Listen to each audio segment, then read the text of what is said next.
إنا أنزلناه قرآنا عربيا لعلكم تعقلون.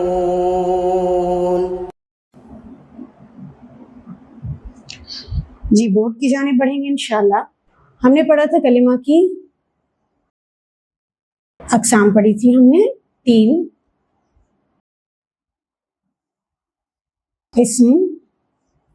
اسم یعنی ناؤن، فعل یعنی ورب. اس میں 2 چیزیں بتائی تھی آپ کو، کام اور زمانہ. اسم میں ہم نے بتایا تھا کسی بھی چیز کا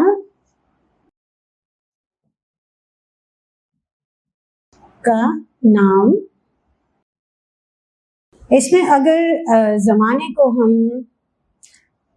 مائنس کر دیں تو پھر یہ مصدر بن کے اسم میں چلا جائے گا. تیسری چیز ہم نے پڑھی تھی حرف، جس کا اپنا کوئی معنی نہیں، یہ فعل یا اسم کے ساتھ مل کر اپنا معنی دیتے ہیں.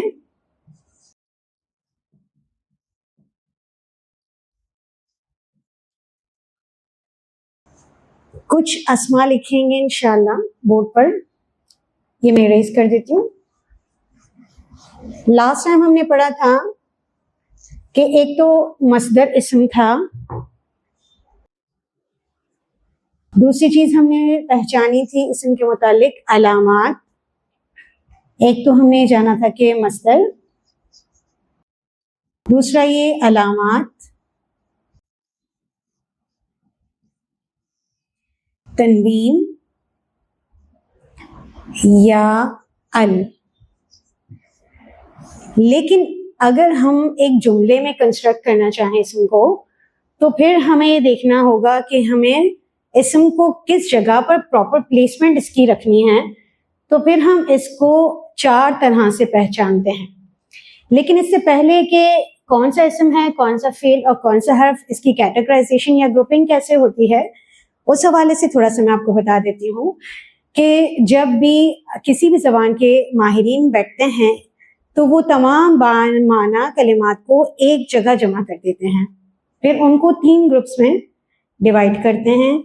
اور انگلش میں ان ایکسپرٹس نے 8 گروپ میں ڈیوائڈ کیا، جس کو پارٹس آف اسپیچ کہا جاتا ہے، وہ 8 ہیں. لیکن عربی، اردو اور فارسی 3 زبانوں میں صرف اور صرف 3 گروپ میں ہی ڈیوائڈ کیا ہے ان کلمات کو، اسم، فعل اور حرف.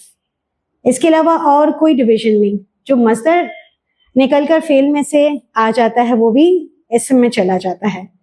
لیکن آرٹیکلز کو انگلش میں پارٹس آف اسپیچ کا پارٹ نہیں قرار دیا گیا، لیکن وہ بھی بہت امپورٹنٹ رول پلے کرتے ہیں. عربی میں اس کو بھی ان پارٹس آف اسپیچ میں انکلوڈ کر دیا گیا ہے، دا اینڈ کو. اور اس وجہ سے یہ کیٹیگرائزیشن ہو گئی کہ با معنی الفاظ کو یا تو اسم میں ڈالیں گے یا فعل میں یا حرف میں. تو انشاءاللہ ہم دیکھتے ہیں کہ اسم کے بارے میں جو 4 معلومات ہیں، جس کے بعد آپ ایک اسم کو اچھی طرح سے پلیس کر سکتے ہیں، کسی بھی سینٹینس میں کنسٹرکٹ کر سکتے ہیں، تو اس حوالے سے ہم آج پڑھیں گے.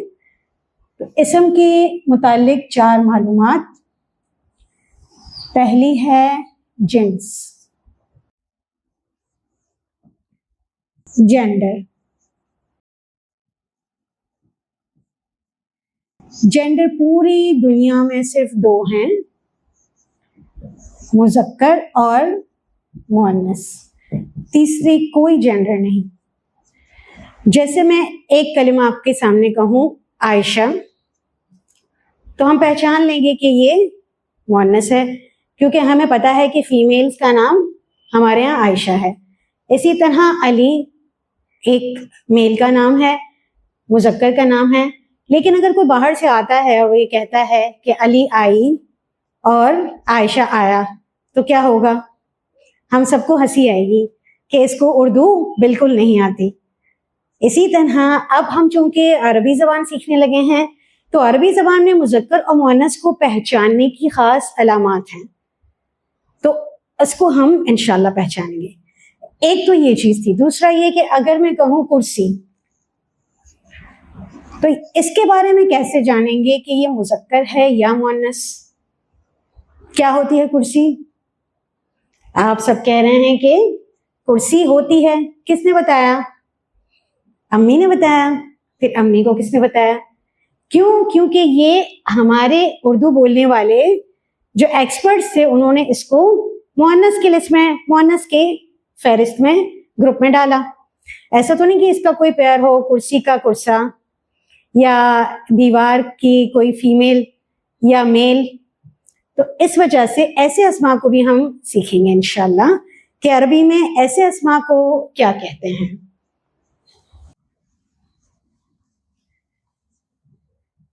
اب ہم دیکھتے ہیں کہ عربی زبان ایک فصیح و بلیغ زبان ہے اور اردو زبان ایک وسیع و عریض زبان ہے.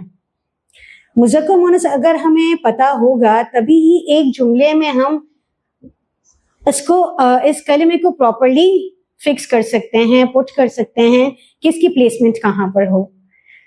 دوسری چیز ہم پڑھیں گے نمبر، عدد. عدد کون سا ہوتا ہے؟ پوری دنیا میں جتنی بھی زبانیں بولی جاتی ہیں اس میں واحد اور جمع. چھوٹے ہوتے تھے تو ہمارے پاس ٹیچر ہمیں دیتی تھی واحد اور ہم آسانی سے جمع بنا لیتے تھے. عربی زبان وہ واحد زبان ہے جس میں واحد اور جمع تو ہے ہی، اس کے ساتھ تثنیہ بھی ہے. ایک چیز اور، ویسے ہم عربک گرامر سیکھ رہے ہیں لیکن اس میں آپ کے پاس جو الفاظ لکھے ہوئے ہیں، اسم، جنس، عدد، مذکر، مؤنث، واحد، جمع، یہ سارے آپ کو ایسا لگ رہا ہوگا کہ اردو کے الفاظ ہیں جبکہ یہ عربی کے الفاظ بھی ہیں. تو ابھی تک آپ کے پاس کوئی نئی چیز نہیں آئی سوائے اس کے کہ تثنیہ میں نے لکھا ہے. تثنیہ کا مطلب ہے ڈوئل. یعنی عربی میں اگر ایک قلم ہے تو اس کے لیے کہا جائے گا قلم. دو قلم کے لیے ایک اور ورڈ ہے، جمع کے لیے اقلام. اردو میں بھی کیا ہے؟ قلم یا قلمیں. انگلش میں ہے پین یا پینس. لیکن اس میں ایسا نہیں ہے. دو کے لیے باقاعدہ ایک الگ ورڈ ہے، وہ بھی فارمل ہے، ایک فارمولے کے ساتھ بنے گا. تو ہم ابھی تک آپ کے پاس ایک جو نئی چیز آئی ہے وہ ہے تثنیہ.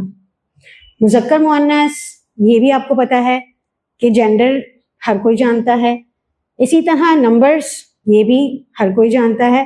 بس صرف اس کا فارمولا ہوگا جس کے ذریعے ہم پہچان سکیں گے کہ مذکر مؤنث کیا ہے، واحد، تثنیہ اور جمع کیا ہے. بیسیکلی اس کو مثنیٰ کہا جاتا ہے. جو ڈوئل ہے، ڈبل ہے، اس کو مثنیٰ کہا جاتا ہے. جس طریقے سے بنایا جاتا ہے، جو پروسیس ہے، اس کو تثنیہ کہا جاتا ہے. تو آپ تثنیہ کہیں یا پھر آپ اس کو مثنیٰ کہیں، ایک ہی بات ہے. اسم کے متعلق تیسری معلومات ہے ہمارے پاس، وسعت، کیپیسٹی. یہ تیسری معلومات ہے. وسعت میں ہم پڑھتے ہیں دو چیزیں، معرفہ اور نکرہ. نکرہ کی کیپیسٹی زیادہ ہے، بڑا سرکل ہے اس کا. معرفہ کی کیپیسٹی چھوٹی ہے. جیسے آپ سب طالبات ہیں، طالبات بہت ساری ہیں لیکن بشرا یہاں پر ایک ہی ہیں، فاطمہ یہاں پر ایک ہی ہیں. تو دائرہ کس کا وسیع ہوا؟ نکرہ کا. معرفہ کا دائرہ کم ہو گیا. انگلش میں ہم اس کو کیسے ڈفرینشیٹ کرتے ہیں؟ یہ تو نام ہو گئے، لیکن اگر کسی آپ سمجھ لیں کہ یہ نکرہ انڈیفینٹ ناؤن ہے یا کامن ناؤن ہے اور معرفہ ڈیفینٹ ناؤن ہے یا پراپر ناؤن ہے. انگلش میں اس کی کیٹیگرائزیشن آرٹیکلس کے ذریعے ہوتی ہے، اور دا کے ذریعے، آمن نکرہ، دامن معرفہ۔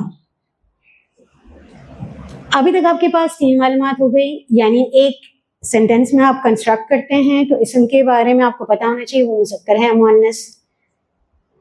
اسی طرح عدد بھی آپ کو پتا ہونا چاہیے کہ اس مذکر کے بارے میں جب آپ بات کرنے لگیں گے تو بتائیں گے وہ ایک ہے، 2 ہیں یا جمع ہیں۔ اسی طرح اس کے بارے میں جب بات ہوگی تو اس میں اس کا رول معرفہ کی طرح ہے یا وہ ایک نکرہ ہے۔ یہ ساری کنسٹرکشن کے لیے معلومات ہونا ضروری ہے۔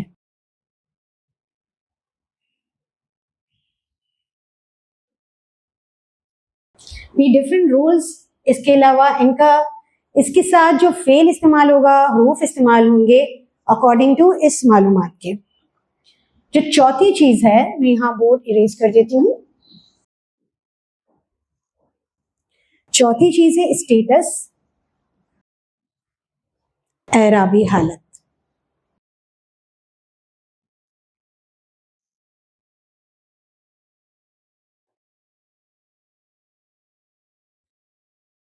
اسٹیٹس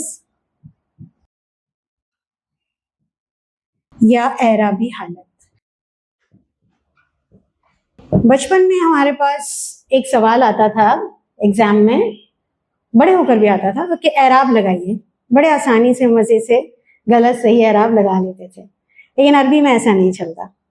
لیکن اس کو پڑھنے سے پہلے ایک چیز بہت ضروری ہے، وہ ہے ایک چیز آپ نے دیکھی ہوگی، زبر، زیر اور پیش، یہ حرکات ہیں، اس کو ذہن میں بٹھا لیں، یہ حرکات ہیں۔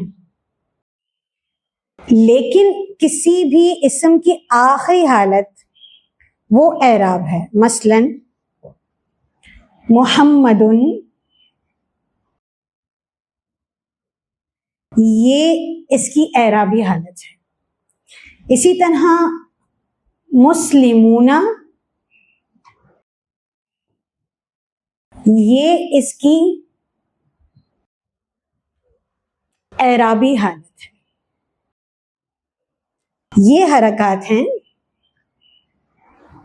یہ اعرابی حالت ہے۔ انشاءاللہ اس کو ہم اسٹیٹس میں دیکھیں۔ حالتیں صرف 3 ہیں، فاعلی حالت، پتہ کیسے چلے گا؟ آخری حرکت سے۔ یہ جملے میں ہیرو ہوگا، فاعلی حالت، اس کو حالت رفع بھی کہہ سکتے ہیں۔ جب جملہ پڑھیں گے تو ہمیں پتہ چلے گا کہ وہ اسم ہیرو ہے یا کسی اور اسٹیٹس پر ہے۔ دوسری حالت ہے مفعولی حالت، حالت نصب، یہ ہے آبجیکٹ۔ آپ فاعلی حالت کو سبجیکٹ کہہ سکتے ہیں اور اس کو مفعولی حالت کو آبجیکٹ کہہ سکتے ہیں، اور میں نے آپ سے کہا تھا اس کو آپ کیس بھی کہہ سکتے ہیں۔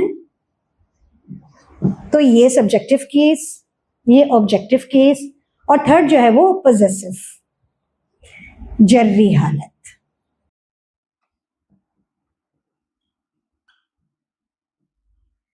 حالت جر،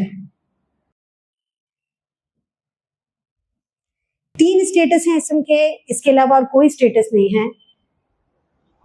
جب بھی آپ کسی اسم میں کوئی بھی کلمہ دیکھیں گے، یا تو وہ فاعلی حالت ہوگا یا مفعولی یا جری۔ پہچان ہوگی آخری علامت سے، جیسے ابھی میں نے محمد اور مسلمون کہا تھا، لکھا تھا، تو اس میں آخر میں ہم نے دیکھا تھا محمد کے آخر میں تنوین، اس سے پتہ چلے گا کہ وہ کہاں سیٹ ہوگا۔ اسی طرح مسلمون، واو نون سے پتہ چلے گا اس کی کیا حالت ہے۔ بورڈ پر ایک اسٹیٹمنٹ لکھیں ہیں، حامد نے محمود کو دیکھا۔ اس میں ہیرو کون ہے؟ حامد۔ کیسے پتہ چلا کہ وہ دیکھ رہے ہیں؟ آپ کو کیسے پتہ چلا؟ کسی اور زبان کا انسان آ جائے اس کو کیسے بتائیں گے؟ کہ اس میں ہیرو کون ہے؟ پہلے آ گیا، ایک علامت ہو سکتی ہے پہلے آ گیا، لیکن یہ بھی ہو سکتا ہے محمود کو حامد نے دیکھا.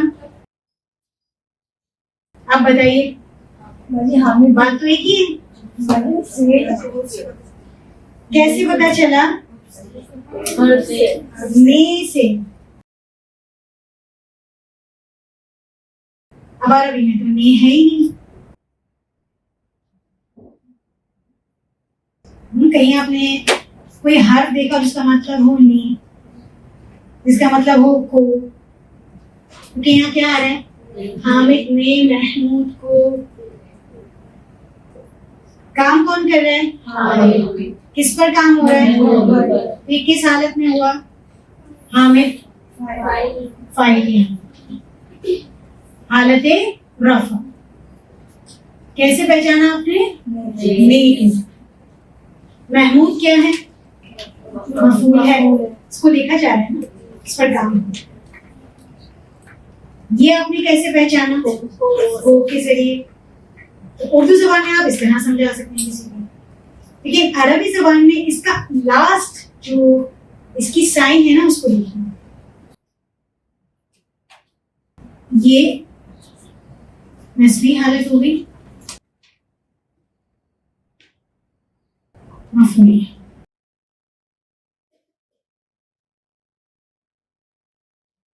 اب اگر مجھے کہنا ہو حامد کی کتاب،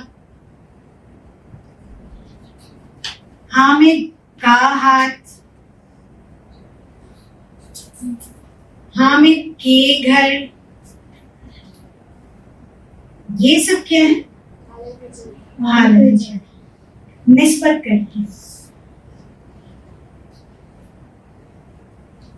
کسی کی طرف نسبت کرتے ہیں تو وہ کس حالت میں آئے گا؟ حالت جر.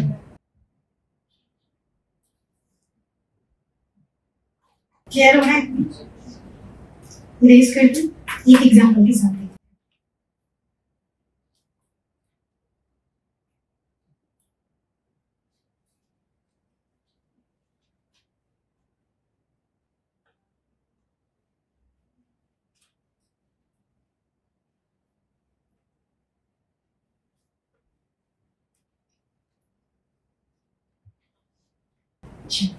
محمد،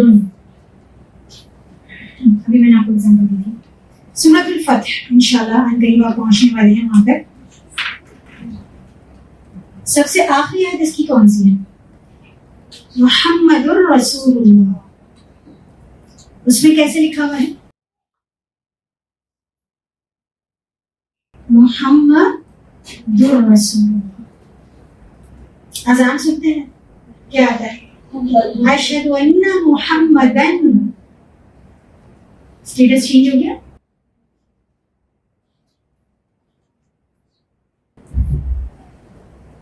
ہو گیا نا؟ اشہد ان محمدن نہیں کہہ سکتے اس وقت، اسٹیٹس چینج. درود شریف پڑھتے ہیں اللہم صلی علی محمد.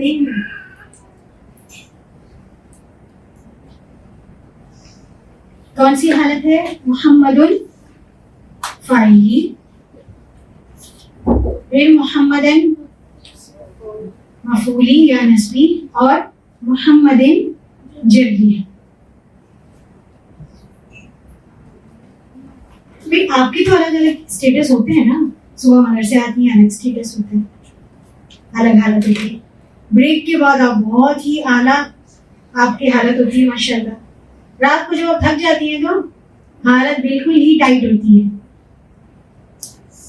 تو ہم بھی تو اپنی حالتیں بدلتے رہتے ہیں نا.